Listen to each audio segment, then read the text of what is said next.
Capítulo 11. Agremonia. Los vientos soplaban con turbulencia. Liderados por el bravo Leongar el legendario, marchaban con determinación. Viajaron durante largas horas, y después de ver el sol caer y la luna emerger, descansaron por primera vez. Los soldados en su mayoría acusaban una gran fatiga y les salía una tos seca del esfuerzo. Todos los hombres tenían una amplia experiencia en la batalla, pero las misiones en las fronteras creaban mella incluso en las almas de los más valientes. Pararon en el bosque de Agamgorian, primer punto de control bajo el mando de Agamgor. Aquí se sentían a salvo, pues todos los senderos estaban trazados en los mapas y protegidos. Acamparon en una caverna bien conocida por los soldados, por ser el lugar de fonda en los duros trayectos hacia las fronteras. Fuera de la garganta, la noche era tan negra que los soldados no lograban vislumbrar nada. Se sabía que la oscuridad era más densa en Agremonia, y el sol brillaba menos. Nadie podía explicar el fenómeno. Sin duda, el sitio estaba endemoniado, y allí las leyes de la naturaleza obraban de diferente modo. Hicieron un fuego que se ocuparon de mantener bien vivo, como protección de posibles depredadores que acechaban fuera. O mucho peor, un Great, un alma perdida y sometido a un hechizo poderoso. Varios vigías custodiaban la boca de la caverna, acuclillados a los lados, mientras se abrazaban para no perder calor. Le rezaban al dios de la luz para que los mantuviera a salvo, y al dios del fuego para que las ascuas no se apagaran. Dentro se celebró un banquete de carne curada y masa reseca de maíz. Daba miedo masticar, pues cualquier sonido era como una premonición de un final cruento. Algunos hombres intercambiaron unas palabras, bromas y trivialidades, lo que fuera para aliviar la presión. Otros preferían mantenerse en silencio, encerrados en sí mismos, quizá rezando, quizá recordando sus familias y amigos, sus huertas, sus casas, otros tiempos mejores. La cabeza de Trombar era un torbellino. Se había apartado al rincón más oscuro de la caverna. A su espalda quedaban las profundidades que nadie deseaba explorar. Pocos se habían aventurado a dichos senderos, menos habían regresado, con penas y pesadillas. A Trombar le gustaba quedarse a la orilla de ese abismo. Le reconfortaban el silencio, los ecos ocasionales que surgían de las profundidades, el sonido de las gotas extraviadas, el murmullo de algo que repta por las paredes húmedas. Lo desconocido lo aterraba, y ese miedo domaba cierta parte del caos que lo gobernaba. El desayuno estaba frío y desabrido. Leongar y algunos de sus compañeros afilaban las espadas contra una piedra poma. Otros se ajustaban las armaduras.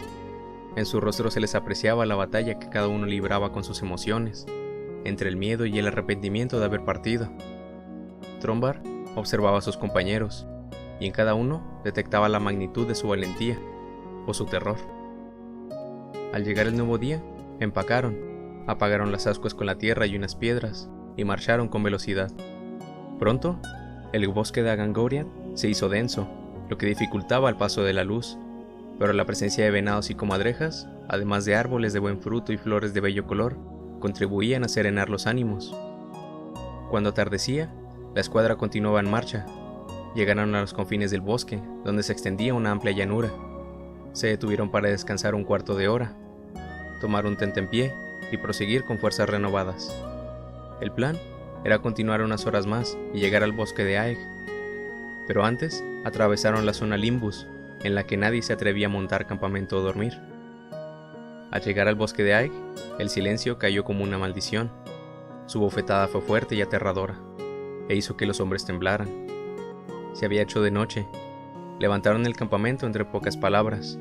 La vegetación aquí era escasa, pues cientos de años de lucha habían erosionado la tierra de una manera irremediable. Los bosques crecían, sí, pero torcidos y endebles, con ramas esqueléticas, como seres tormentados. No encendieron fuego. La cena consistió en restos del almuerzo. El ambiente se tornó hostil. 4 hombres se turnarían para vigilar el campamento, pero en realidad la mayoría no conciliaría el sueño. Ese silencio, como si absorbiera todo sonido, como si se hallaran en el vacío, les sobrecogía sin remedio. A diferencia de los demás, Trombar dormía plácidamente. Jamás había encontrado un silencio tan confortable. La mañana amaneció sin novedades. La luz abrazó a los hombres con tibieza. recogieron en silencio, amedrentados por lo que estaba por venir. Hoy, cruzarían el bosque de Aig y alcanzarían el cementerio de Agremonia, la frontera. El legendario y sus hombres tiritaban, aunque no del frío. Leongar volteó a ver a sus soldados. 100 hombres apestaban a terror, excepto uno. Dio la orden de comenzar a trotar y aceleraron al entrar en Agremonia. La frontera era un complejo en ruinas, hediondo y maldito, a causa de las numerosas batallas.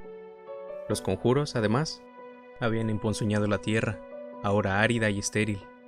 En el pasado, se levantó una muralla de un lado a otro del naciente imperio Mandrágora, para protegerlo de los enemigos, que finalmente encontraron un hueco de entrada a través de las 4 torres que los mandragorianos habían construido con el propósito de repeler a los demonios. De aquellas atalayas, convenientemente armadas en su momento, solo quedaban sus esqueletos, y se decía que los nemaldinos, con las artes negras, habían maldecido hasta las piedras.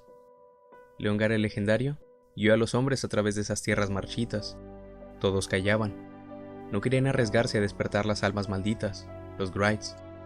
La falange de 100 soldados se partió en 5 grupos de 20, y cada uno se encaminó hacia su objetivo. Trombar marchaba con una extraña luz en la mirada, imperceptible para sus compañeros. Por dentro, dudaba. Después de una exploración por separado, los 5 grupos convergieron en la primera torre vigía, llamada Ferdamnis. No reportaron nada fuera de lo normal. Leongar notó que los soldados estaban pálidos. Él mismo se sentía atemorizado, pero había que cumplir la batida para mantener la paz en el imperio. Por un momento, consideró lo injusto que era que el resto de Mandrágora gozara del esfuerzo de Agamgor. Se preguntó qué habría sido de él de haber nacido en otra ciudad, en Erliadon o Bonufor, pero era consciente de que no tenía sentido pensar de ese modo, así que se obligó a regresar a su cometido. Mi grupo se quedará vigilando mientras los demás grupos iréis cada uno a una torre. El objetivo es encontrar rastros de los soldados que desaparecieron. Tenéis la libertad de proceder y responder como sea necesario. Que los dioses vayan con vosotros. Los 4 grupos se dispersaron de inmediato. Trombar partió con el tercer grupo hacia la torre Balastus. Los otros 2 grupos fueron hacia Grenovelia y Ceratos. La soledad de Agremonia envolvió a los soldados con su brazo de hielo. El aire se tornó denso. Los 100 soldados se iban hundiendo en la tristeza con el trastorno de los minutos. La torre Balastus se inclinaba hacia un lado, a punto de desplomarse, pero aún de pie a pesar de los ataques y los siglos. El portón principal se doblaba hacia adentro, señal de que los enemigos habían forzado la entrada con grandes mazos. El líder del escuadrón entró rezándole al dios de la luz.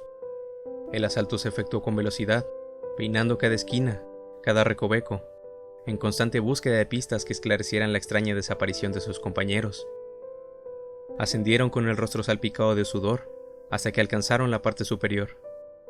Desde allí se divisaba el vasto terreno del sur, la región Garda de Nemaldon. En algún punto de su faz árida permanecía la fortaleza de los nemaldinos, un castillo subterráneo llamado Arad. Los Detis que sobrevivieron a la guerra de Coel se refugiaban en aquella guarida, a salvo de la luz solar que les calcinaba las pieles.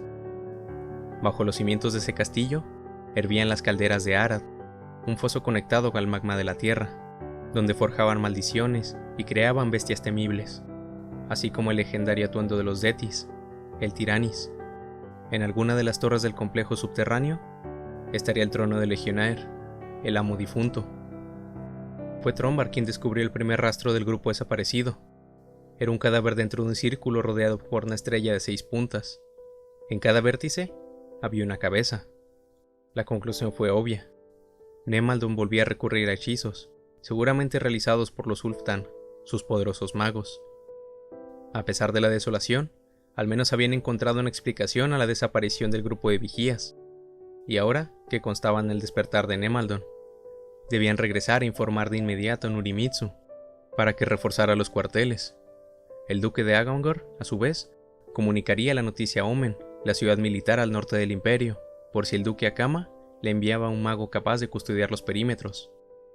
Los 4 grupos regresaron a un punto de reunión, todos la misma sombría escenificación de un conjuro de magia negra. Leongar no veía la hora de marchar. Iba a dar la orden, Pero en ese instante, el sortilegio se ejecutó. El suelo tembló. Una luz roja emergió del techo de cada torre. Los 100 soldados reaccionaron como autómatas, con el procedimiento establecido. Formaron un semicírculo de protección con los escudos y las espadas apuntando hacia afuera, por encima de sus cabezas. Unas alas negras batían el aire con violencia, y los graznidos atravesaron el espacio. Alas batían el viento con envites agresivos, seguidos por graznidos gutulares. Eran 1, 2, 4 wyverns, de escamas negras que descendían escupiendo de sus fauces un ácido corrosivo. El líquido viscoso se derramó sobre los cuerpos y armas, que empezaron a derretirse al acto. Los gritos de los soldados eran espeluznantes. Trombar sonreía. Aquella violencia alimentaba el demonio que ocupaba el alma del soldado. Cuando los wyverns volvieron a descender en un segundo asalto, Trombar se desató. Levantó la espada y apuntó a la tripa del reptil que se cernía desde arriba. La hoja de la espada se hundió en el ombligo del animal escamado. El soldado le abrió un tajo tan largo que vació las tripas del monstruo en una lluvia repulsiva de órganos rosados. Las vísceras, explotadas en el suelo por la estrepitosa caída, vertían su ácido letal. Los soldados Iliongar, antes perdidos en un trance de miedo y sorpresa, observaron a Trombar con perplejidad. ¿Era posible que su verdadero ser estuviera manifestándose? Trombar siempre había sido un hombre poco apreciado, y aunque nadie hablaba de ello, todos sospechaban que el soldado llevaría un demonio dentro, y hoy la bestia se había revelado. Tras un instante de estupefacción, los oficiales perdieron el miedo y se entregaron a la batalla con frenesí. Estaban contagiados del despertar de Trombar, pero no para salvar al mundo, sino para dar rienda suelta al odio. Trombar no se detuvo. Con el rostro bañado de sangre, sonreía. Sus ojos eran 2 orbes que brillaban con el color de las ascuas. De su corazón tenebroso brotó una maldición encerrada. El hombre empezó a transformarse. Las extremidades se le cubrieron de músculos sobrehumanos. Le salieron garras. Un tinte negro como carbón le oscureció la piel. A su espalda explotaron 2 alas poderosas, y por la boca escupió fuego y calor. Graznó igual que aquellos reptiles, convocando a que todos le rodearan, que enseguida se sometieron a la maldición.